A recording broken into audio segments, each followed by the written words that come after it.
और बुलेटिन की शुरुआत करते हैं 1 बजे की 5 बड़ी खबरों के साथ। पायलट का सीएम पर सीधा पंच, विरोध पथ पर अन्नदाता, घूसखोर इंजीनियर ट्रैप, कंबल बाबा की खुली पोल, स्पा सेंटर पर जश्न फरोशी।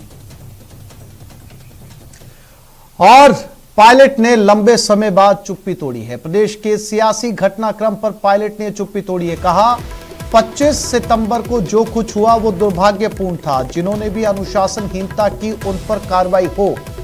सचिन पायलट ने सीएम के फैसले को लेकर कहा, वेणुगोपाल ने 1-2 दिन में फैसला लेने की बात कही थी, ऐसे में जल्द फैसला होना चाहिए। अब तक पूरे मामले में पायलट ने एक लंबी खामोशी ओढ़ रखी थी। तो अब सचिन पायलट ने कई बयानों का जिक्र किया है। स्थान के संदर्भ की बात है। आप सब जानते हैं कि 25 सितंबर को एक सीएलपी की मीटिंग कॉल की गई थी। वो मीटिंग हो नहीं पाई और उसके लिए खुद मुख्यमंत्री जी ने सॉरी फील किया और माफ़ी मांगी पार्टी से भी और हमारी पूर्व अध्यक्ष सोनिया गांधी। उसके बाद जो ऑब्जर्वर्स यहाँ पर आए थे, माखन जी और खड़गे साहब, उन दोनों ने भी उसको बहुत गंभीरता से लिया और आप तो खुद उस सब का संज्ञान लेने के बाद एआईसीसी ने इसको एक इनडिसिप्लिन का मामला माना और फिर 3 लोगों को नोटिस दिया गया। नोटिस देने के बाद ये जानकारी में आया है कि उसके जवाब दिए गए हैं। लेकिन मैं ऐसा मानता हूँ कि कांग्रेस एक पुरानी पार्टी है, अनुशासित पार्टी है और इस पार्टी में सबके लिए रूल्स, नियम, कायदे, कानून बराबर होते हैं। तो जो इंडिसिप्लिन अगर किया गया है, उसके जवाब मांगे गए हैं, जवाब दिया गया है, तो उस पर भी शीघ्र निर्णय लिया जाना चाहिए। वो इसलिए कोई व्यक्ति कितना बड़ा हो, लेकिन कानून, डिसिप्लिन, अनुशासन पार्टी का सब पे लागू होता है। तो मुझे विश्वास है कि खड़गे साहब, क्योंकि अभी वो नए अध्यक्ष बने हैं, पदभार संभाला है और जल्द इस पर निर्णय लेंगे। क्योंकि ऐसा तो हो नहीं सकता कि इंडिसिप्लिन माना गया, नोटिस दिया गया, जवाब मांगा गया और उसके बाद कोई भी निर्णय ना लिया जाए। निर्णय लिया जाएगा और जल्द लिया जाएगा, मैं ऐसा मानता हूँ। और जहाँ तक राजस्थान के संदर्भ में जो निर्णय लेने की बात है, उसका खुद वेणुगोपाल जी जो हमारे संगठन के महामंत्री हैं एआईसीसी के, उन्होंने भी कहा था कि बहुत जल्द इस पर निर्णय लिया जाएगा कि अब भविष्य में क्या करना है। तो मुझे लगता है क्योंकि हम सब चुनाव में लगे हुए हैं हिमाचल में, और मैं समझता हूँ किसी भी दिन गुजरात के चुनाव की घोषणा हो जाएगी, तो चुनाव भी हम लोग पूरी तैयारी से लड़ रहे हैं और दोनों राज्यों में सरकार हम लोग बनाएंगे। जहाँ तक अनुशासनहीनता पर कार्रवाई करने की बात है, उसका पूरा संज्ञान वेणुगोपाल जी के, एंथनी साहब के, खड़गे जी के और माखन जी के संज्ञान में है। उस पर भी जल्द कार्रवाई होगी। और राजस्थान में भी जो ये इंडिसीजन का जो माहौल बना हुआ है, उसको भी समाप्त करने का मुझे लगता है समय आ गया।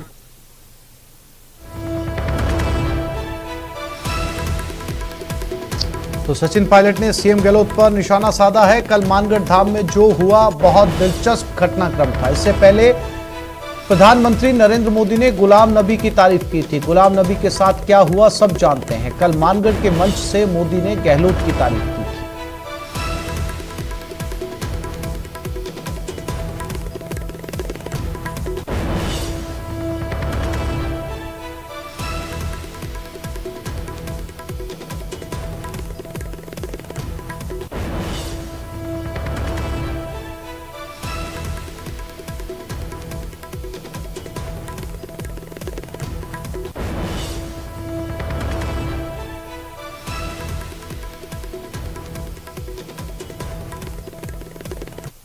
मैं समझता हूँ बड़ा दिलचस्प एक घटनाक्रम है, क्योंकि इसी प्रकार प्रधानमंत्री जी ने सदन के अंदर गुलाम नबी आज़ाद साहब की बड़ाइयाँ करी थी और उसके बाद क्या घटनाक्रम पैदा हुआ हम सब ने देखा है। तो बड़ा इंटरेस्टिंग डेवलपमेंट था कल का, जो प्रधानमंत्री जी ने सोते ही बड़ाइयाँ करी हैं। इसको बड़ा मैं इंटरेस्टिंग मानता हूँ और इतना लाइटली नहीं लेना चाहिए।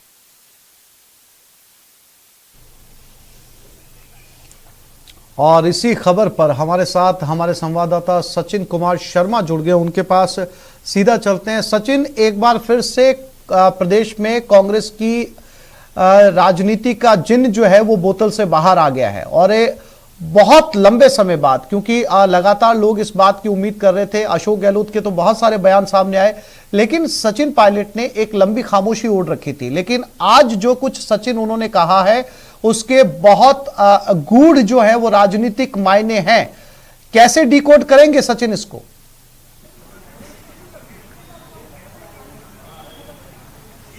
देखिए, सचिन पायलट के आवास पर इसमें मैं मौजूद हूँ। ये वो जगह है जहाँ पर कभी बहुत भीड़ हुआ करती थी। बीच में घटनाक्रम आया जब लगातार इस आवास पर भीड़ हुआ करती थी और ये माना जाता था कि सचिन पायलट जो हैं वो जल्द मुख्यमंत्री बनेंगे। फिर एक दौर आया जब शांति चली और सब कुछ शांत चला। फिर सचिन पायलट मानेसर चले गए, बगावत कर दी। उसके बाद लगा कि अब पार्टी को जो है वो समझना होगा और जो ताज है वो सचिन पायलट के सिर पर होगा, वरना पार्टी गिर जाएगी। लेकिन अशोक गहलोत की जादूगरी फिर चली और उसके बाद सब कुछ अशोक गहलोत के पक्ष में होता गया। 25 सितंबर को जो कुछ हुआ उसके बाद से लगातार ये मान के चला जा रहा था कि इस बंगले से भी एक बयान ऐसा सामने आएगा जो सबको चौंका देगा। लेकिन उस बयान का इंतजार करते करते 1 महीने से ज़्यादा का समय निकल गया। अब लेकिन जो बयान सामने आया उसको लेकर राजनीति के जानकार कहते हैं कि देर आए दुरुस्त आए। पायलट ने बयान दिया है और सीधा हमला बोला है, यानी 100 सुनार की एक लोहार की आज पायलट ने कर दी है। अशोक गहलोत लगातार बयानबाजी कर रहे हैं, लगातार बयान दे भी रहे हैं वो, लेकिन सीधे तौर पे उन्होंने पायलट को नाम उनका नहीं लिया। हालांकि नाम तो पायलट ने भी नहीं लिया, लेकिन पायलट ने जो बयान दिया है वो बहुत बड़ा बयान है। उन्होंने कहा कि गुलाम नबी की भी प्रधानमंत्री नरेंद्र मोदी ने तारीफ की थी और अब जब अशोक गहलोत की तारीफ की है तो मानगढ़ का जो घटनाक्रम था वो बेहद दिलचस्प घटनाक्रम था। तो ये जो बात है ये बहुत बड़ी बात है। क्या सचिन पायलट ये कहना चाहते हैं कि अब अशोक गहलोत मुख्यमंत्री पद से हटेंगे और उसके बाद में वो पार्टी का साथ छोड़ देंगे? क्योंकि जो घटनाक्रम हुआ उसके बाद तो ये भी मान के चला जा रहा था कि सीधी कार्रवाई हो सकता है कि अशोक गहलोत पे हो जाए, क्योंकि जो अशोक गहलोत का ओरा था आला कमान के सामने, जो अशोक गहलोत की इमेज थी कि अशोक गहलोत सबसे अनुशासित सिपाही हैं आला कमान के, उन्हीं के विधायकों ने जिस तरह का घटनाक्रम किया और राजस्थान में पहली बार ऐसा हुआ कि एक लाइन का प्रस्ताव पास नहीं हो सका। उसके बाद सबसे अनुशासित सिपाही हो गए सचिन पायलट और सबसे ज्यादा हम कह सकते हैं कि अनुशासनहीनता करने वालों में अशोक गहलोत का नाम शुमार होने लगा। हालांकि अशोक गहलोत ने जाके माफी मांग ली। अशोक गहलोत ने यह भी लगातार बताने की कोशिश की कि उन्हें पूरी घटना का कुछ नहीं पता था, वो जानते ही नहीं थे कि उनके विधायक उनके पीछे से क्या कर रहे हैं। लेकिन देखिए, जो भी राजनीति को समझता है राजस्थान की, वो जानता है कि राजस्थान की राजनीति में अगर 24 घंटे की राजनीति करने वाला कोई नेता है तो वो अशोक गहलोत है। अगर उनके पार्टी के अंदर एक पत्ता भी हिलेगा, अगर वो मुखिया है तो उन्हें पता होगा। तो अगर ये कहना अशोक गहलोत का या उनके समर्थकों का कि अशोक गहलोत को वाकई में कुछ नहीं पता था और ये सब कुछ जो है आवेश में आकर विधायकों ने कर दिया, विधायक नहीं चाहते थे, विधायक डर गए थे कि अगर सचिन पायलट मुख्यमंत्री बन गए तो उनके सचिन जो सबसे महत्वपूर्ण सवाल है वो इस वक्त ये है कि चुनाव अब सिर पर है, बहुत ज्यादा चुनाव को लेकर समय बचा नहीं है और सभी राजनीतिक पार्टियां जो राजस्थान में है वो चुनावी मोड में लगभग आ चुकी हैं। अब ऐसे में जब जो अगला चुनाव जो है वो आने को है और सचिन पायलट का ये बयान सामने आना, चूंकि अब चुनाव सिर पर है और अगर कोई बदलाव होता भी है अभी, क्योंकि कोई भी राजनीतिक पार्टी नहीं चाहेगी कि चुनाव से ठीक पहले किसी भी तरीके का कोई बड़ा बदलाव जो है वो किया जाए। चुनाव के तमाम समीकरण देखे जाते हैं, चुनाव की गणित जो है वो इस दौरान देखी जाती है। तो ऐसे समय में इस तरीके के बयान का सामने आना, हालांकि साफ तौर पर भले ही नाम ना लिया हो, जैसा कि आपने कहा नाम नहीं लिया है, लेकिन सब समझते हैं कि ये जो है किसके लिए बात कही गई है। तो ऐसे में क्या चुनाव से पहले की ये रणनीति है ताकि चुनाव आए तब नामों को बहुत ज्यादा साफ कर दे आला कमान? क्योंकि अभी तो कोई बड़े फेरबदल की गुंजाइश लगती नहीं है सचिन।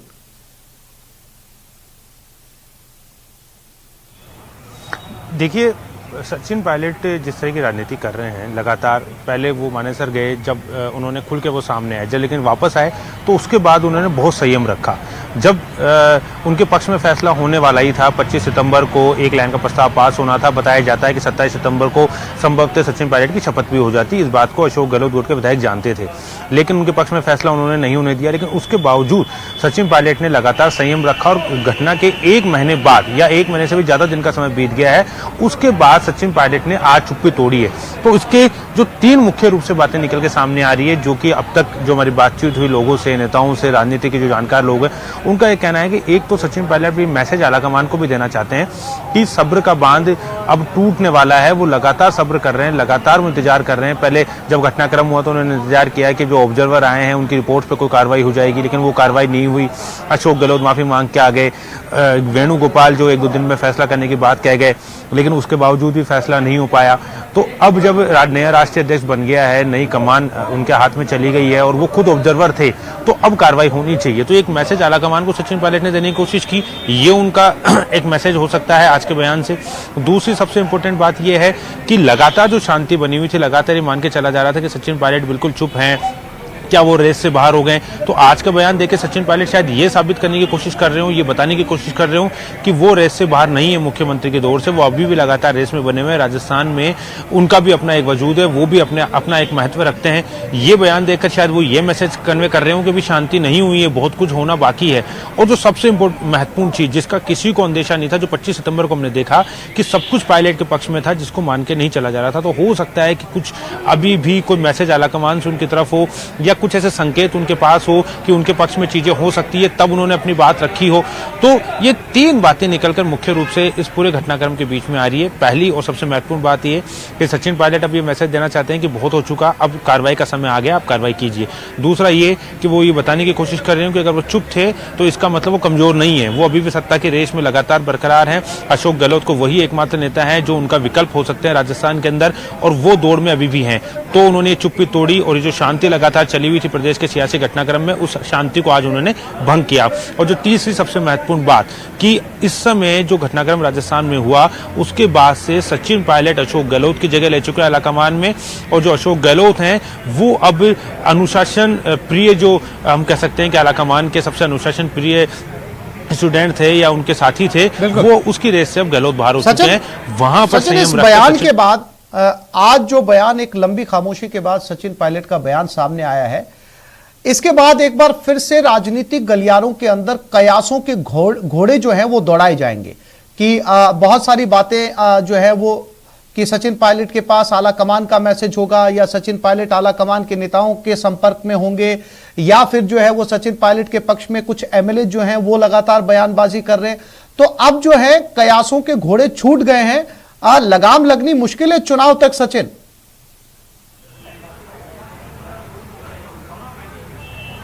बिल्कुल देखिए, जिस तरह से सचिन पायलट ने चुप्पी तोड़ी, उसके बाद बिल्कुल साफ है कि अब कम से कम सचिन पायलट गुट के जो विधायक हैं वो तो खुल के बात करेंगे, क्योंकि वो लगातार बात कर रहे थे। जब उनके नेता ने चुप्पी तोड़ दी है, उनके नेता इस बात की मांग कर रहे हैं कि तीनों नेताओं पे कार्रवाई होनी चाहिए, आलाकमान को फैसला मुख्यमंत्री को लेकर लेना होगा। तो इन सब चीजों को लेकर जो है खुल के बयानबाजी होगी।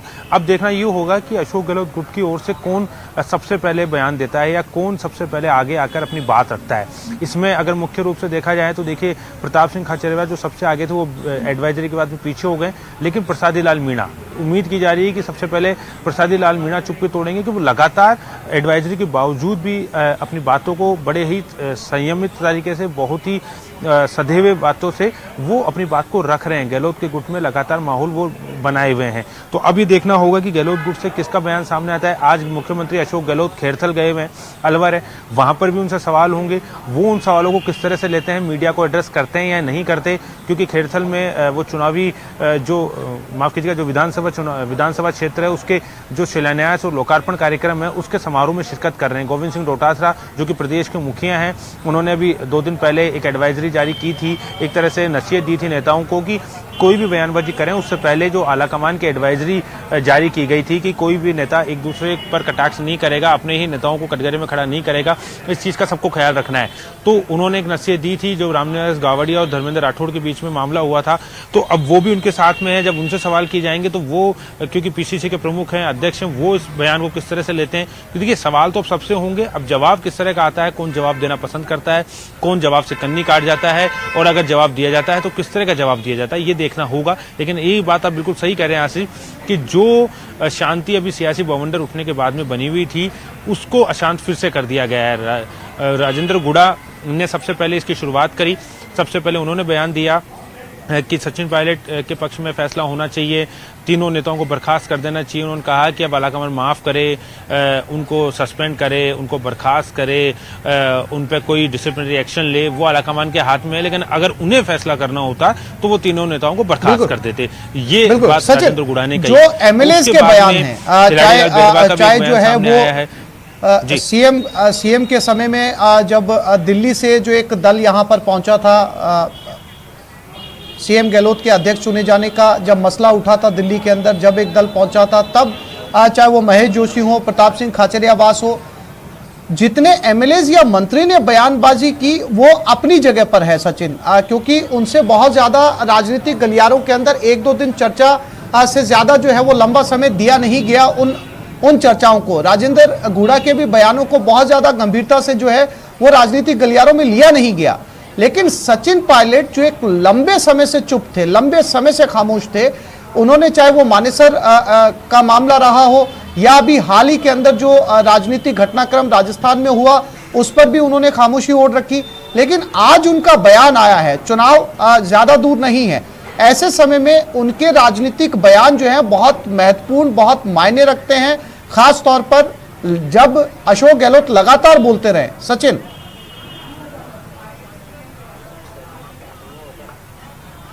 बिल्कुल, देखिए, मैं यही बात, हम लगातार इसी बात पर चर्चा हो रही है और हम ही नहीं, पूरे राजस्थान के राजनीतिक समीकरण सचिन पायलट के बयान से जो है वो बदलते हुए नजर आ रहे हैं। क्योंकि सचिन पायलट अगर इस तरह का बयान दे रहे हैं, देखिए जिस तरह से सचिन पायलट ने अपनी राजनीति की शुरुआत की थी, पार्टी को आगे किया, बहुत सारी शिकायतें लोगों को उनसे थी कि वो मिलते नहीं हैं, बात तरीके से नहीं करते, उसमें उन्होंने काफ़ी लंबा सुधार किया, लोगों से मिलने लगे, लोगों से सहज होने लगे, लोगों से चर्चा करने लगे। जिस तरह से राहुल गांधी पैदल यात्रा निकाल रहे हैं इस समय, भारत जोड़ो यात्रा, और उसके समकक्ष तो नहीं लेकिन उसी के समान, जब राजस्थान में सरकार नहीं थी तो पायलट ने पैदल चले, हाड़ौती के क्षेत्र में पैदल चले, वसुंधरा राजे के क्षेत्र में पैदल चले। तो उसके बाद में सचिन पायलट लगातार एक संजीदा और एक गंभीर नेता के रूप में उनकी छवि राजस्थान में बनी। युवा नेता तो वो थे ही, लेकिन साथ में गंभीर और संजीदा नेता की भी उन्होंने छवि बनाई। जो घटनाक्रम हुआ उसमें उन्होंने पूरी तरह से चुप्पी साधे रखी, उन पर कितने ही कटाक्ष किए गए हों, उनका नाम लेकर बयानबाजी की गई हो, जिस तरह से 25 सितंबर की घटना हुई, खुलकर नेता बोले, अशोक गहलोत गुट के नेता बोले, सचिन पायलट का नाम लेकर लोग बोले, लेकिन उन्होंने एक शब्द नहीं कहा। जब भी मीडिया उनसे बात करता उन्होंने कहा कि मुझे इस मामले में कोई बातचीत नहीं करनी, जो भी पार्टी करेगी वो आलाकमान तय करेगा। लेकिन आज मीडिया को बुलाया जाता है, घर पर सूचना दी जाती है, उसके बाद में मीडिया कर्मी यहाँ पहुँचते हैं और फिर सचिन पायलट अपने समर्थकों से मिलते हुए मीडिया के पास आते हैं और बिना कोई सवाल किए हर चीज़ का जवाब देते हैं। यानी वो सब कुछ तय करके आए थे कि आज उनको क्या बोलना है, क्या उनको बात सामने रखनी है। पहले उन्होंने विपक्ष पर निशाना साधा, बीजेपी पर हमला बोला, गुजरात और हिमाचल चुनाव की बात की और सीधा फिर वो मानगढ़ धाम पर आते हैं। मानगढ़ धाम की बात जब उन्होंने कही तो ये सीधा निशाना अशोक गहलोत पे था। अब ये निशाना क्यों लगाया गया, क्या इसके पीछे मंशा है, क्या वजह है, लेकिन ये बात तो साफ है कि ये कोई आवेश में आकर दिया हुआ बयान नहीं है। क्योंकि अगर घटना 25 सितंबर की कल तारीख बीती होती और आज 26 सितंबर का दिन होता तो बहुत सारी चीज़ें हो सकती थी। ये बहुत सोच समझ के दिया हुआ बयान है और अब इस बयान के पीछे पायलट की क्या मंशा है तो देखिए पायलट जानते हैं। लेकिन जो मुख्य रूप से 3 बातें निकल के सामने आ रही है, एक बार फिर से मैं दोहराना चाहूंगा। पहला तो ये कि पायलट या आलाकमान को मैसेज देना चाहते हैं कि सब्र का बांध अब उनका टूटने लगा है, अब समय आ गया है, सब कुछ सेटल्ड है, चुनाव की तैयारी अपनी जगह पे चल रही है, चुनाव से पहले कर दीजिए, चुनावों के बाद में कर दीजिए, लेकिन अब फैसला कर दीजिए राजस्थान का, क्योंकि अब 4 साल पूरे हो गए, 11 महीने का समय ही तकरीबन बचा है। नवंबर में, अगले नवंबर में 8-9 नवंबर के आसपास की तारीख होंगी राजस्थान के अंदर वोटिंग की, इलेक्शन की, और दिसंबर में परिणाम भी आ जाएगा। क्योंकि अमूमन 8 तारीख, अब 17 तारीख जो आ रही है उस दिन जो है सरकार बन गई थी, 4 साल पूरे हो जाएंगे, यानी अब बहुत कम समय बचेगा, तो आप जल्द फैसला कर दीजिए। दूसरा महत्वपूर्ण चीज वो इस बात को मैसेज देने की कोशिश कर रहे हैं कि लगातार जो शांति बनी हुई थी, लगातार बात चल रही थी कि सचिन पायलट कुछ बोल नहीं रहे हैं। इसकी वजह यह है कि वो 2 बार हार चुके हैं, 2 बार जो है उनको मुखी खानी पड़ी है। क्योंकि एक बार पहले जब वो मानेसर गए, उन्होंने दबाव, सचिन मैं फिर से लौटूंगा आपके पास में, अपने दर्शकों को सुनवा देते हैं। बीच में मंत्री राजेंद्र गुड़ा का बड़ा बयान सामने आया। गुड़ा का गहलोत गुट के नेताओं पर बड़ा हमला, राजस्थान के सीएम पद का फैसला जल्द करे आलाकमान, सियासी बवाल के लिए जिम्मेदार तीनों नेताओं को बर्खास्त करे, ये कहा है राजेंद्र गुड़ा ने। संगठन महामंत्री वेणुगोपाल जी ने कहा था कि हम 1 या 2 दिन के अंदर राजस्थान के सीएम का फैसला कर देंगे। दूसरा, धारीवाल जी को, महेश जोशी जी को, धर्मेंद्र राठौड़ जी को नोटिस दिए। अब 1 महीने से ऊपर का समय निकल गया उस बात को। तो इसमें सीएलपी की मीटिंग बुलाने की बात हुई थी, तो अभी तक सीएलपी की मीटिंग नहीं बुलाई गई।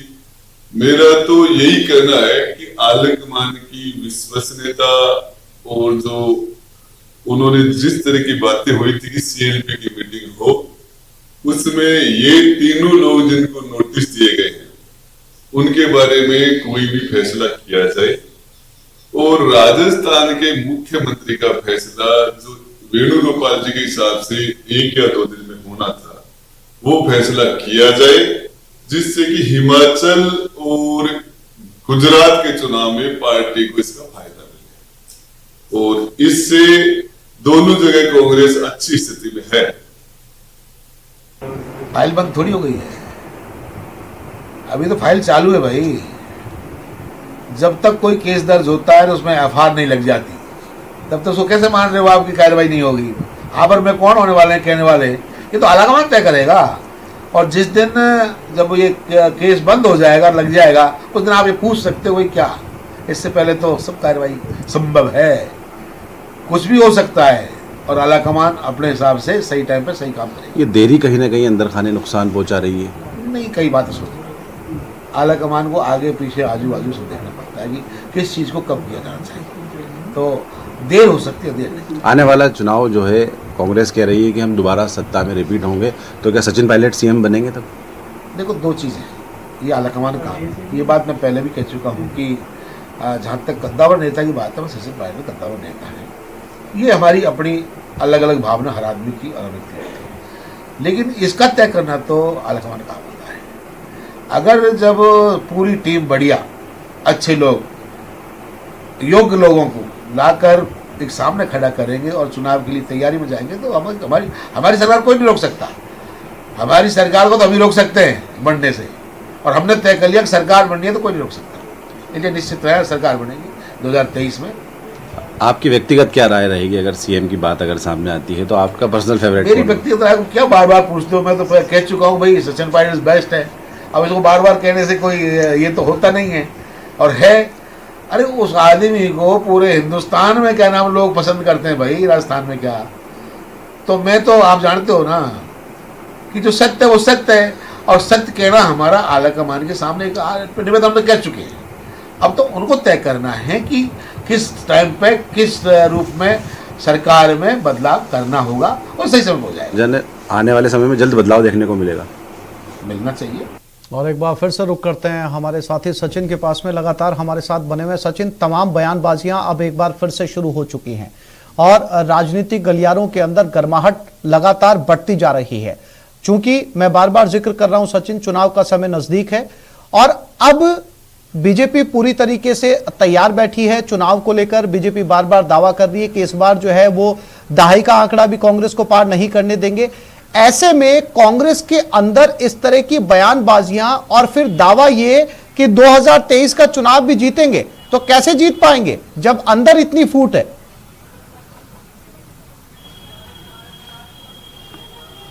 बिल्कुल, देखिए आसिफ, आपका जो सवाल है वो लाजमी सवाल है और ये बहुत बड़ा सवाल है, लेकिन जो घटनाक्रम कांग्रेस में चल रहा है उसमें देखिए चुनाव जीतने की किसी को नहीं पड़ी है।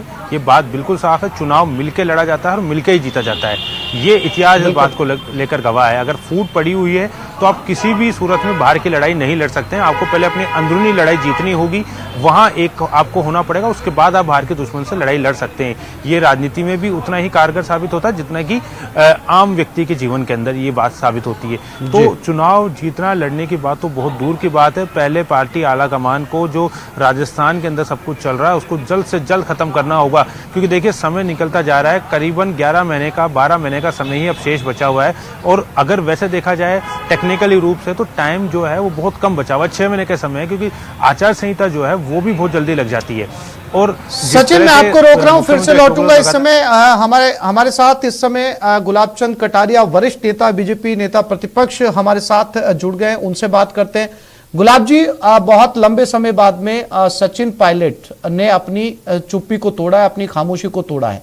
दो बातों का जिक्र मैं आपसे करूंगा गुलाब जी। सबसे पहले तो उन्होंने कहा जिसकी तारीफ प्रधानमंत्री नरेंद्र मोदी ने की है उसका क्या हश्र हुआ है सब जानते हैं। गुलाम नबी का जिक्र किया, सबसे पहले तो इस पर प्रतिक्रिया चाहूंगा मैं, गुलाब चंद जी। देखो, मैं सोचता हूँ कि इस हर्ष के बारे में तो कल भी जो प्रधानमंत्री जी और मुख्यमंत्री साथ थे, लेकिन आप सबने भी देखा होगा कि दोनों का केवल एक बार कोशिश की उन्होंने झुक के बात करने की, बाकी एक दूसरे की तरफ ठीक तरह से आंख उठा करके भी बात नहीं की। फिर जिस ढंग से उन्होंने टारगेट करने का कोशिश किया उसको ही प्रधानमंत्री जी ने ये कह करके कि सबसे वरिष्ठ है, इसका मतलब यह है कि अब वरिष्ठों को तो बाहर जाने का जो क्रम चालू किया है पार्टी ने 50% लोगों को, मतलब अब छांटने के बारे में जो इनके जो नए अध्यक्ष बने खड़गे जी उन्होंने कहा है कि हम उसकी पालना करेंगे, इसका मतलब उम्र के लिहाज से भी अब रिटायरमेंट पे आए हैं, ये उसमें से निकलते हैं भाव। और वो उस समय उनका चेहरा देखने लायक था, इसमें कोई दो राय नहीं। जी गुलाब जी, सवाल मेरा ये था आपसे कि सचिन पायलट ने ये कहा है कि जिसकी तारीफ की है पीएम ने वो कहां है सब जानते हैं, यानी कि पीएम की तारीफ को पॉजिटिव नहीं ले रहे हैं, मायने यही हैं। निश्चित रूप से पायलट इतने दिन तक चुप इसलिए बैठा था कि उनको किसी न किसी प्रकार का आश्वासन मिला हुआ था कि इनकी विदाई होना है, इनके खिलाफ कार्रवाई होना। अब उसमें जो डिले हो रहा है उससे पायलट को लगता है कि मुझे केवल ठंडे गन्ने उड़ाए हैं, वास्तु स्थिति कुछ और ही दिखती है। तो कार्रवाई नहीं होने के कारण से वो मुखरित हुए हैं। तो निश्चित रूप से अब इस पार्टी को दोनों तरफ से मुखरित होने का परिणाम कुछ दूसरा ही निकलने वाला है, ऐसा मुझे लगता है। और मुझे लगता है कि पार्टी फिर वो पुराने संकट में जाएगी और वो किसी भी करवट पे ये उठ बैठ सकता है, ऐसा मुझे एहसास होता है। तो गुलाब जी, जिस पार्टी के अंदर इस तरह की फूट सामने आ रही हो, दो धड़े बने हुए हो, लगातार बयानबाजियां सामने आ रही हो, तो ये तो आपके लिए बहुत लूज बॉल है, 6 लगाने के लिए तैयार होंगे आप? क्या है कि हमारे लिए तो कितना उपयोगी होगा बात की बात है, लेकिन इसके कारण से राजस्थान प्रदेश का जो बंटा ढाल हो रहा है, कोई इसका धनी धोरी नहीं है, कोई सरकार नाम की चीज नहीं है। हर एमएलए आज की तारीख में हर मुख्यमंत्री बन गया है। हर डिपार्टमेंट में जिस प्रकार के ट्रांसफरों का अंबार चल रहा है, एक तरह से अराजकता की स्थिति राजस्थान में आके खड़ी होगी इन सारी परिस्थिति।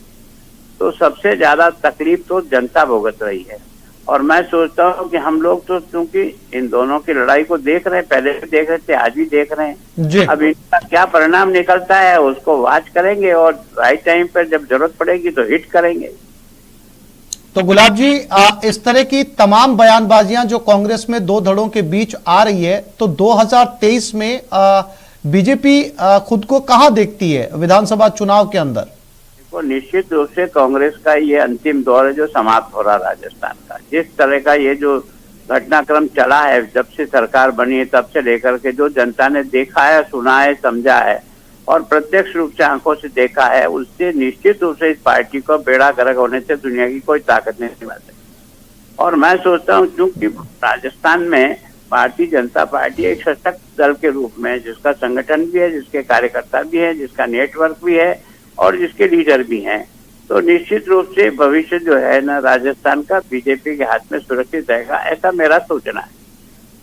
गुलाब जी, इसके अगर मैं आसान मायने समझना चाहूं तो इन बयानबाजियों का फायदा आपको मिलेगा 2023 में? निश्चित रूप से मिलेगा। जनता इतनी तो समझती है, चाहे वो मेरी पार्टी में भी इस प्रकार के बयानबाजी आती है तो जनता उसको भी गौर से समझती है और इनके होते तो भी गौर से समझती है। अब इतनी तो ट्रेंड हो गई है राजस्थान की और हिंदुस्तान की जनता, लोकतंत्र को इतना तो समझने लगी है कब हिट करना चाहिए।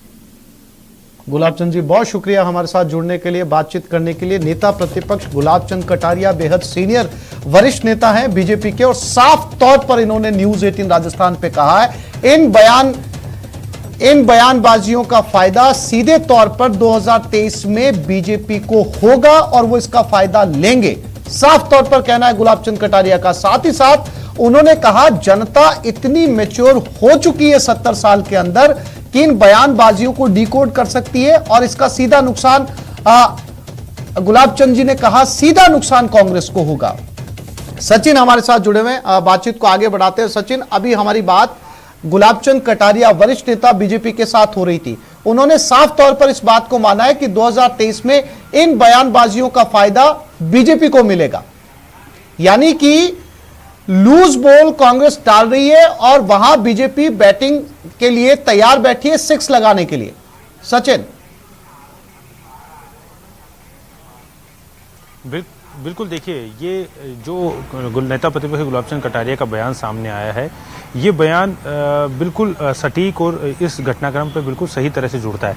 क्योंकि देखिए, यही घटनाक्रम नहीं, पिछले 4 साल से जिस तरह से सरकार चली है, 2 साल कोरोना में निकल गए, जो 2 साल जो है गहलोत और पायलट की लड़ाई में निकल गए। हालांकि गहलोत सरकार ने जो काम किया है उसकी तारीफ भी होती है, कई योजनाएं भी बहुत महत्वपूर्ण हैं, लेकिन जब आपस में ही लड़ाई होगी, जब घर में ही एका नहीं होगा, तो फिर बाहर के लोगों को बोलने का मौका मिल जाता है। गहलोत को घेरने के लिए लगातार पायलट गुट के जो विधायक बयानबाजी करते हैं, तो ऐसे में सरकार को घेरने का काम ही वो लोग कर रहे हैं। और मुख्यमंत्री अशोक गहलोत जो है वो 2 तरफ की लड़ाई इस समय लड़ रहे हैं। एक उनको विपक्ष के साथ लड़ाई लड़नी है, और दूसरी उन्हीं के पार्टी के नेताओं के जिस तरह से बयान आ रहे हैं, उन्हीं के पार्टी के नेता जिस तरह से कह रहे हैं कि अब मुख्यमंत्री को पद छोड़ देना चाहिए, मुख्यमंत्री को राष्ट्रीय अध्यक्ष बन जाना चाहिए था, अब राष्ट्रीय अध्यक्ष नहीं भी बने तो वो निर्णायक मंडल में जाएं, संरक्षक मंडल में जाएं, और पार्टी की जो कमान है वो युवा हाथों को सौंपी जाए। मुख्यमंत्री अशोक गहलोत के बोलना पड़ रहा है बार बार कि उनके जो रिश्ते हैं वो आला कमान से 25 सितंबर से पहले जो थे वही 25 सितंबर के बाद भी हैं। ये बार बार ये कहना, ये जताना, ये बयान देना, ये साफ करता है कि स्थितियां बहुत अच्छी मुख्यमंत्री अशोक गहलोत के लिए भी नहीं है। रिश्तों में कड़वाहट वो भी जानते हैं कि आला कमान और उनके बीच में आई है। तो ऐसे में मुख्यमंत्री के लिए बहुत मुश्किल हो जाता है कि वो जो लगातार कह तो रहे हैं कि हम सत्ता में वापसी करेंगे, और राजस्थान का जो ट्रेंड रहा है उस ट्रेंड को तोड़ना इतना आसान नहीं है। क्योंकि देखिए, जिन योजनाओं के नाम पर, जिन विकास के कार्यों के नाम पर मुख्यमंत्री अशोक गहलोत ये कहते हैं कि हम सत्ता में वापसी करेंगे, वो तब तक अपने पूरे मुकाम पर नहीं पहुंचेगी जब तक कि इनके अंदर की गुटबाजी खत्म नहीं होगी। क्योंकि देखिए, काम के लिहाज से अगर देखा जाए तो राजस्थान में सभी इस बात को मानते हैं कि मुख्यमंत्री अशोक गहलोत ने बेहतर काम किया है अन्य किसी सरकार से, चाहे सरकार इनकी रही हो या बीजेपी की रही हो, लेकिन उसके बावजूद भी जो है सत्ता में वापसी नहीं कर पाए। दूसरा कार्यकाल आपको याद होगा, मुख्यमंत्री अशोक गहलोत का बहुत बेहतर काम किया गया था, जयपुर में बहुत विकास किया गया था, लेकिन स्थिति क्या हुई कि सिमटकर 21 सीटों पर कांग्रेस रह जाती है, और उसके बाद में पायलट को कमान सौंपी जाती है। तब तो पायलट का चेहरा भी नहीं था, तब तो पायलट मुख्यमंत्री के दावेदार भी नहीं थे, लेकिन तब भी आप सत्ता में वापसी नहीं कर पाए। अब आपने काम बेहतर किए होंगे, लेकिन दूसरे कार्यकाल जितने ही काम आपने अभी भी किए हैं वही जो इनकम्बेंसी पहले थी वही आज है। लेकिन अब जो दूसरा नुकसान हो रहा है पार्टी के अंदर वो ये हो रहा है कि एक दूसरा गुट तैयार हो गया। पहले केवल एक ही गुट होता था, वो था अशोक गहलोत गुट। जब मुख्यमंत्री बन गए थे उसके बाद में तमाम तरह की चीजें शांत हो गई थी। महिपाल मदेरणा का मामला आया तो उसके बाद उनको सीबीआई जांच हुई, वो उनको पद से इस्तीफा देना पड़ा, वो एक प्रबल दावेदार माने जा रहे थे। लेकिन इतना घटनाक्रम, सीधी चुनौती अगर किसी नेता ने दी है तो ये तीसरा कार्यकाल मुख्यमंत्री का जिसमें दी है। तो ऐसे में सत्ता में वापसी करना बहुत मुश्किल हो जाती है। और ये चीज जो है, अब बिल्कुल सही कह रहे हैं कि लगातार फ्रंट फुट पर बीजेपी खेल रही है। बीजेपी को कुछ भी करने की जरूरत नहीं है। पार्टी के अंदर ही, कांग्रेस पार्टी के अंदर ही इतने गुट बन चुके हैं, इतनी गुटबाजी हो चुकी है कि वो लगातार जो है उनको आसान कर रही है सत्ता के करीब पहुंचाने के लिए। हालांकि कांग्रेस लगातार ये आरोप भी लगाती है और इस बात में सच्चाई भी है कि बीजेपी के अंदर भी गुटबाजी चरम पर है, लेकिन वो गुटबाजी अभी तक बाहर नहीं आ रही है, क्योंकि जो बीजेपी का राष्ट्रीय नेतृत्व है, केंद्रीय नेतृत्व है, वो काफी मजबूत यहाँ पर है। वो गुटबाजी बाहर नहीं आने दे रहा है, कोई भी नेता खुलकर बात नहीं कर रहा है। हालांकि प्रदेश बीजेपी में भी काफी गुट बने हुए हैं, लेकिन फिलहाल जो गुटबाजी दिखाई दे रही है लोगों को, जो बिल्कुल क्लियर दिखाई दे रही है, वो कांग्रेस की है। और इससे लोगों का मोह भंग होता है, क्योंकि देखिए आप कांग्रेस को सत्ता में ले भी आते हैं तब तक ये तय नहीं हो पा रहा है कि मुख्यमंत्री का चेहरा कौन होगा, मुख्यमंत्री कौन होगा। तो इस तरह से जनता जो है वो छिटकना शुरू हो जाती है। और राजस्थान का तो ये कमोबेश एक तरह का रिपोर्ट है कि वर्तमान में जो तस्वीरें हम राजस्थान की राजनीति में देख रहे हैं, इसकी शुरुआत उसी समय हो गई थी। सचिन, मैं फिर से लौटूंगा हमारे पास। बीजेपी के एक वरिष्ठ नेता राजेंद्र राठौड़ हमारे साथ और जुड़ गए हैं, उनके पास चलते हैं। राजेंद्र जी, सचिन पायलट का बयान आपने भी सुना होगा। उन्होंने साफ तौर पर कहा, पीएम जिसकी तारीफ करते हैं उसका हर्ष क्या होता है, गुलाम नबी आजाद के उदाहरण से समझा जा सकता है। ये सचिन पायलट का बयान है। चूंकि प्रधानमंत्री नरेंद्र मोदी ने बांसवाड़ा के अंदर तारीफ की थी, सबसे वरिष्ठ बताया था मुख्यमंत्री अशोक गहलोत को, उसके बाद में सचिन पायलट का ये बयान कैसे देखते हैं आप? देखिए, देश के प्रधानमंत्री जी पूरे देश के प्रधानमंत्री हैं। उनके नीचे सारे राज्य है और किसी राज्य के वरिष्ठ मुख्यमंत्री की अगर कोई कहे वरिष्ठता की बात कहे तो इसको बेजा राजनीतिक चश्मे से नहीं देखना चाहिए। ये इस बयान को कांग्रेस अपनी आंतरिक फूट के साथ जोड़कर देखे दुर्भाग्यपूर्ण है। आज गुलाम नबी आजाद कांग्रेस से क्यों आजाद हुए, ये आत्म निरीक्षण परीक्षण का काम है कांग्रेस का, और उस कांग्रेस का है जिसके सचिन जी भी हैं और गहलोत साहब भी है। मैं समझता हूं कि ये जो सर फुटोवल था अब कभी ये थमेगा नहीं, बीच चौराहे आज कांग्रेस का झगड़ा है। कभी सत्ता में बैठे एक मंत्री दूसरे मंत्रियों के खिलाफ कानूनी कार्रवाई अनुशासन कार्रवाई की मांग करते हैं, तो कभी सचिन पायलट यकायक याद दिलाते हैं कि कुछ बातें वेणुगोपाल कहकर गए थे। आज पूरी कांग्रेस और कांग्रेस की सरकार और सरकार के मंत्री इसी ताक में बैठे रहते हैं, कहीं उनकी कुर्सी जा तो नहीं रही। इसी इंतजार के अंदर कांग्रेस के शासन में राजस्थान की जनता के साथ जो नाइंसाफी हुई है, वक्त आने पर इस पूरी नाइंसाफी का भुगतान राजस्थान की जनता निश्चित तौर पर कांग्रेस को करेगी। प्रधानमंत्री के बयान को इस ओर जोड़ के नहीं देखना चाहिए। शायद सचिन पायलट इस बात को कह रहे हैं कि जिस तरह गुलाम नबी आजाद हुए कांग्रेस से, उस तरह शायद अशोक गहलोत आजाद होंगे। अब मुझे मालूम नहीं कि रगड़ाई किसकी हुई, कैसे नहीं होनी चाहिए, और मुझे मैं उन अलंकारों पर भी नहीं जाना चाहता जो अलग अलग समय पर एक दूसरे को ये देते रहते हैं। पर कांग्रेस के अंतर्कलह में प्रधानमंत्री जी को बयान के साथ जोड़कर देखना, मैं इसको उचित नहीं मानता। ये एक तरह से देश के प्रधानमंत्री तो सबके प्रधानमंत्री। तो राजेंद्र जी, लेकिन ये तमाम बयानबाजी जो कांग्रेस के अंदर हो रही है, जिसे आप सिर्फ फुटोवल कह रहे हैं, कहीं ना कहीं आप ही की राह आसान कर रही है 2023 में। देखिए 2023 तो दीवार पर लिखा हुआ साफ दिखाई दे रहा है। इस बार वैधानिक रूप से कांग्रेस की सरकार जरूर रही, पर इन 4 सालों में जनता के सामने सरकार का वजूद दिखाई नहीं दिया, सरकार का इकबाल दिखाई नहीं दिया। माफिया और अपराधियों की गिरफ्त में राजस्थान रहा, राजस्थान जगह जगह शर्मसार हुआ। इसलिए ये तो इनको साफ दिखाई दे रहा है। इनकी विदाई के गीत कैसे गाए जाएंगे सिर्फ इस पर है। तरन्नुम क्या होगी, तरन्नुम के अंदर से नतीजा निकलेगा, 20 का निकलेगा, 15 का निकलेगा, सिर्फ इसी का इंतजार है।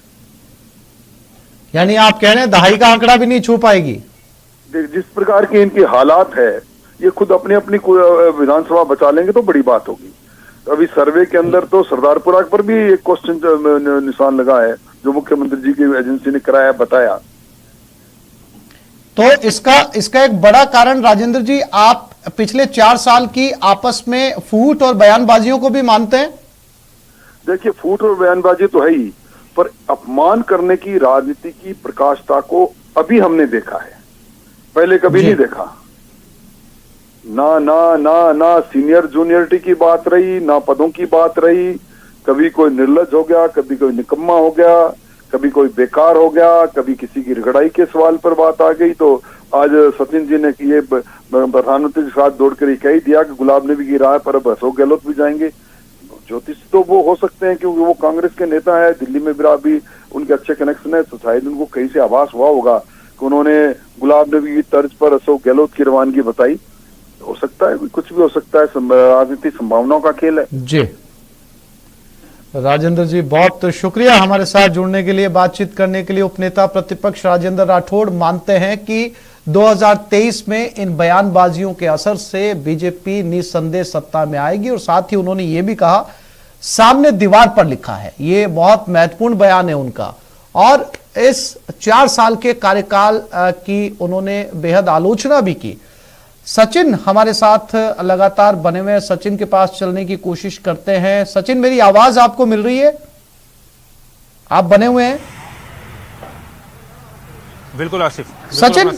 सचिन, राजेंद्र राठौड़ से भी हमने बात की, उन्होंने कहा दीवार पे लिखा है, और साफ तौर पर बहुत ही ईमानदारी के साथ ये कहना पड़ेगा सचिन, दोनों नेता चाहे गुलाबचंद कटारिया हो चाहे राजेंद्र राठौड़ हो, इन्होंने बहुत ईमानदारी के साथ माना कि ये जो बयानबाजियां 4 साल में हो रही हैं, इसका फायदा हमें मिलेगा।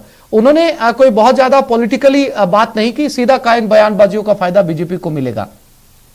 अब सचिन, सवाल यह है कि ये जो विवाद कांग्रेस के बीच में चल रहे, इसकी शुरुआत उसी दिन हो गई थी जिस दिन कांग्रेस ने राजस्थान विधानसभा चुनाव जीता था और एक लंबी कवायद चली थी मुख्यमंत्री का नाम चुने जाने की, आपको याद होगा बहुत अच्छे से। और फिर जो है वो अशोक गहलोत का नाम मुख्यमंत्री के लिए चुना गया था और सचिन पायलट खासे नाराज भी उस समय नजर आए थे, उनकी तस्वीरें भी सामने आई थी उस समय कि वो बहुत नाराज हैं उप मुख्यमंत्री चुने जाने को लेकर। और ये बीज वहीं पर जो है वो पड़ गए थे सचिन, तब से लेकर आज तक 4 साल हो गए, चीर शांति कांग्रेस में नहीं देखी गई है। और कहीं ना कहीं इसका खामियाजा जो है, जैसा कि दोनों नेता विपक्ष के मान रहे, इनको 2023 में उठाना पड़ेगा। सचिन,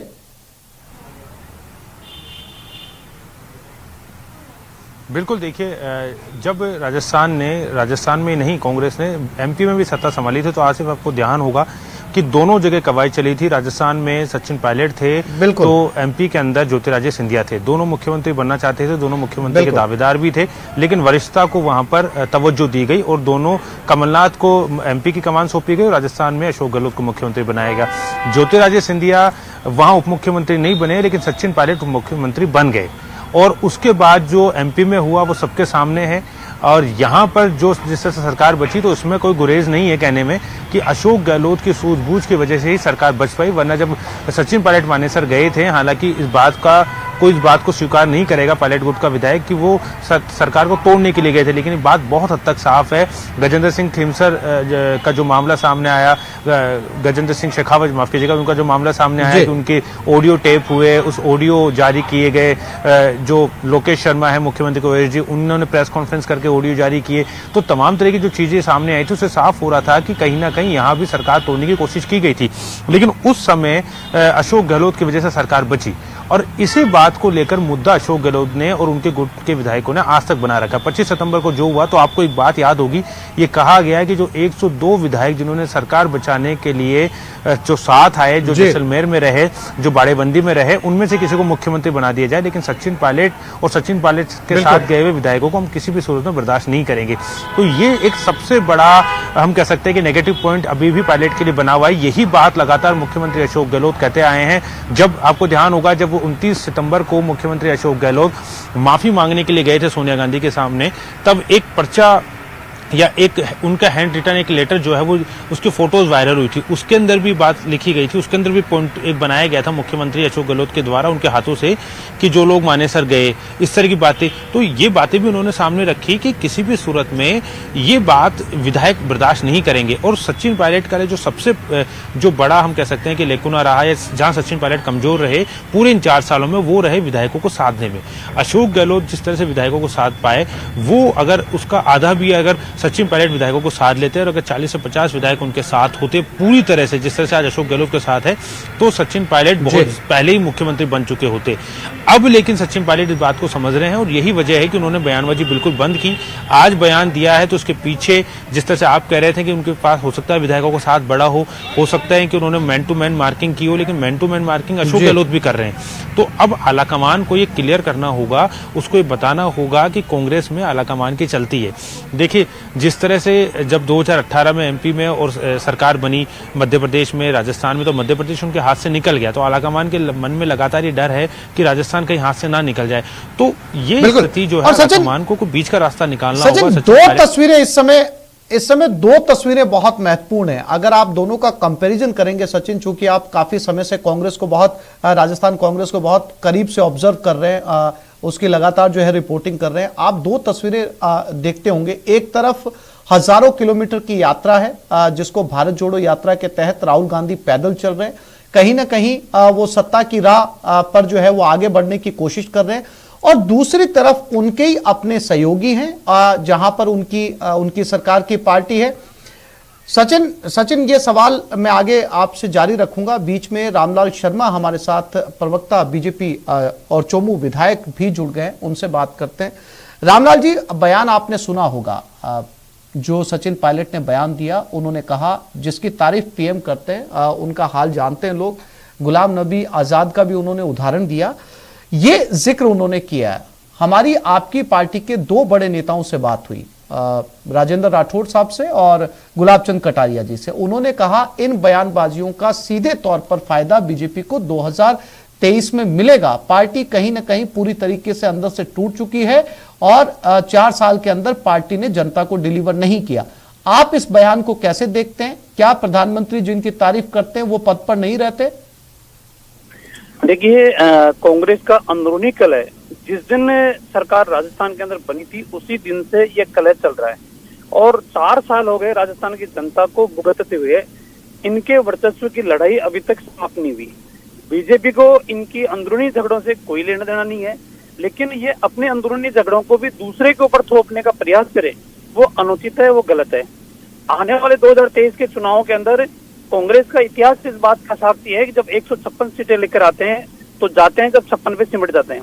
जब सरकार 2008 में बनाते हैं, जब जाते हैं तो 21 सीटों के ऊपर सिमटते हैं। 2023 के चुनाव के अंदर इतिहास इस बात का साक्षी रहेगा कि 11 सीटें कांग्रेस की आएगी। इससे ज्यादा जनता देने के मूड में नहीं है, क्योंकि 4 साल से जनता दुखी है, परेशान है, पीड़ित है। कोई डेवलपमेंट के वर्क नहीं हो रहे, सिर्फ और सिर्फ मैसेज देने की काम राजस्थान की सरकार कर रही है। धरातल के ऊपर कुछ भी नहीं है, नील बटा नील है। तो रामलाल जी, ये तो आपकी पार्टी के लिए फायदे का सौदा हुआ ना? ये तो आपकी पार्टी को 2023 में कहीं ना कहीं फायदा पहुंचाएगा। देखिए, फायदा बीजेपी एक कैडर बेस्ड पार्टी है, कार्यकर्ताओं की मेहनत है, जनता का आशीर्वाद है, उस आधार के ऊपर काम करती है। लेकिन जिस तरीके से 4 साल में जनता को परेशान करने का काम इन्होंने किया है, तो जनता तो परेशान और दुखी है। उनका निश्चित रूप से इनकी अंदरूनी कलह की फायदा बीजेपी को जरूर मिलेगा, लेकिन हम हमारे कार्यकर्ताओं के पुरुषार्थ के ऊपर और जनता के आशीर्वाद के आधार के ऊपर सत्ता के अंदर आएंगे, इसमें कोई अतिशयोक्ति नहीं है। लेकिन जो आपने इनकी अंदरूनी कलह का जिक्र किया कि ये 4 साल से अंदरूनी कलह इनकी चल रही है, लेकिन इस बार जो है वो सचिन पायलट ने प्रधानमंत्री को भी का भी नाम इसमें शामिल किया है कि जिसकी आपने मैंने आपसे शुरू में भी सवाल किया था कि जिसकी तारीफ करते हैं वो पद पर नहीं रहते। देखिए, अपनी नाकामियों को छिपाने के लिए दूसरों का दोषारोपण करना कांग्रेस के नेताओं की आदत बन चुकी है। प्रधानमंत्री जी हमेशा जो काम करने वाला व्यक्ति है उसके बारे में बोलते हैं, लेकिन कांग्रेस के अंदर काबिलियत की आधार के ऊपर निर्णय नहीं होते। कांग्रेस के अंदर गांधी परिवार की भावनाओं के आधार के ऊपर निर्णय होते हैं, वहाँ काबिलियत नहीं देखी जाती।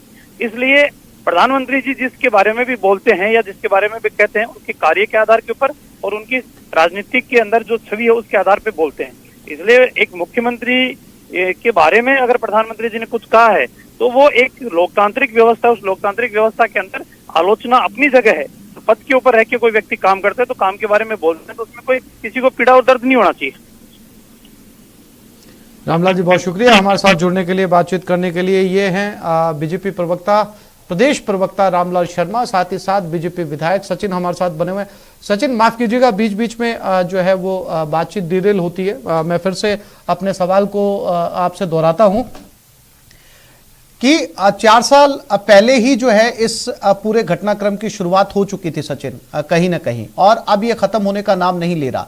और तमाम बीजेपी नेता जो हमारे साथ जुड़ते जा रहे हैं वो मान रहे हैं कि इस बयानबाजी का फायदा हमें जो है वो 2023 में निश्चित रूप से मिलेगा। अब सचिन, सवाल यह है कि एक तरफ भारत जोड़ो यात्रा चल रही है और दूसरी तरफ इस तरीके के बयान नेताओं के सामने आ रहे हैं। मुश्किल से 2 राज्यों के अंदर कांग्रेस पार्टी की सरकार है। अब ऐसे में उसमें से भी एक राज्य के अंदर इस तरीके के बयान सामने आना सीधे तौर पर नुकसान पहुंचाता है भारत जोड़ो यात्रा को।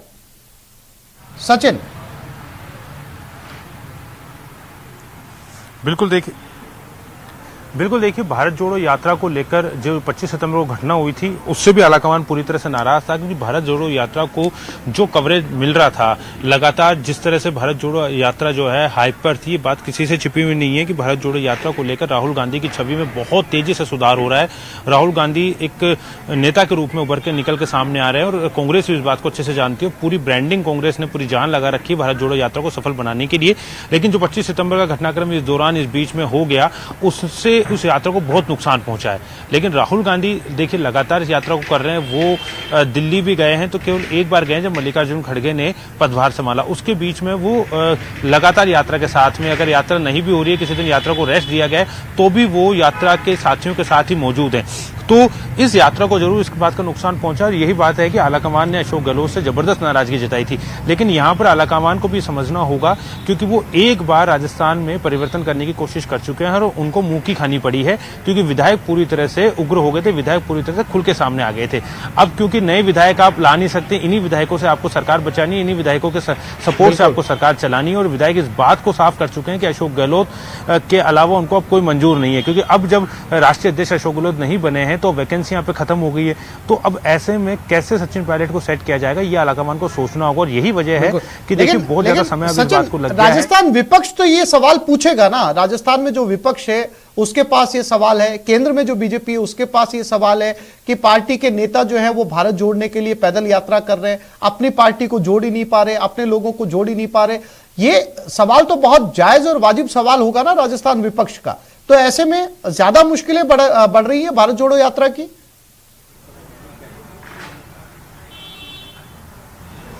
देखिए भारत जोड़ो यात्रा की ही मुश्किलें नहीं बढ़ रही, कांग्रेस की लगातार मुश्किलें बढ़ रही हैं, क्योंकि राहुल गांधी जो भारत जोड़ो यात्रा निकाल रहे हैं वो 2024 को ध्यान में रख के निकाल रहे हैं। राजस्थान विधानसभा चुनाव हो, मध्य प्रदेश में चुनाव हो, इसमें जरूर पार्टी अच्छा प्रदर्शन करना चाहेगी, लेकिन पार्टी को राहुल गांधी का वर्चस्व की जो लड़ाई है वो लड़ाई है लोकसभा की। राहुल गांधी की जो यात्रा है वो पूरी तरह से केंद्र को ध्यान में रखकर यात्रा निकाली जा रही है। कर्नाटक में शामिल किया गया था, एकमात्र कर्नाटक राज्य है जिसमें चुनाव होगा अगले साल लोकसभा चुनाव से पहले और राजस्थान चुनाव से पहले। तो वहां पर कांग्रेस की स्थिति काफी मजबूत दिखाई दे रही है। बताया जा रहा है कि कांग्रेस मुक्त भारत का जो अभियान बीजेपी ने चला रखा है वो संभवतः इस बार कर्नाटक बचाएगा, जिस तरह से पिछली बार राजस्थान ने अभी तक बचा रखा है, छत्तीसगढ़ ने बचा रखा है। क्योंकि राजस्थान और मध्य प्रदेश में राजस्थान में कांग्रेस की सरकार है और मध्य प्रदेश में सरकार आकर इनके हाथ से चली गई, तो वहां पर बहुत ज्यादा उम्मीदें अभी कांग्रेस को नहीं है। तो भारत जोड़ो यात्रा है, उसने दक्षिण को देखिए पहले फोकस पूरी तरह से किया था, क्योंकि अभी भी भारत जोड़ो यात्रा का जो लक्ष्य है वो लक्ष्य 2024 है। अगर भारत जोड़ो यात्रा का लक्ष्य मध्य प्रदेश, राजस्थान या इस तरह के राज्य होते तो गुजरात में भी भारत जोड़ो यात्रा जाती। उसका रूट मैप इस तरह से तैयार किया जाता है कि जिन राज्यों में अभी चुनाव है, हिमाचल में है या गुजरात में है, वहां भारत जोड़ो यात्रा को लेके जाया जाता, लेकिन वहां भारत जोड़ो यात्रा को नहीं ले जाया गया। तो उसकी वजह यही है कि 2024 जो है वो भारत जोड़ो यात्रा का एक बड़ा लक्ष्य है। लेकिन राजस्थान में या अन्य किसी प्रदेश में अगर इस तरह का सियासी घटनाक्रम होता है कि पार्टी के अंदर खींचतान देखी जाती है तो उसका विपरीत प्रभाव जरूर भारत जोड़ो यात्रा पे देखा जा रहा है। अब इस पर नजर रखनी होगी या ये देखना होगा सचिन कि अब पार्टी आलाकमान यानी कांग्रेस की तरफ से क्या बयान या क्या प्रतिक्रिया इस बयान पर सामने आती है, क्योंकि इस समय पहले भी जो है कांग्रेस पार्टी के वरिष्ठ नेता राजस्थान के नेताओं को चेता चुके हैं कि अनर्गल बयानबाजी से बचा जाए। अब क्या बयान सामने आते हैं इस पर नजर बनी रहेगी। हालांकि विपक्ष जो है सचिन पूरी तरीके से इस बयान के बाद में मुखर हो चुका है, हमलावर हो चुका है। हमसे जुड़ने के लिए सचिन, तमाम जानकारी देने के लिए आपका बहुत शुक्रिया। तो इस बुलेटिन में फिलहाल इतना ही। नमस्कार। राजस्थान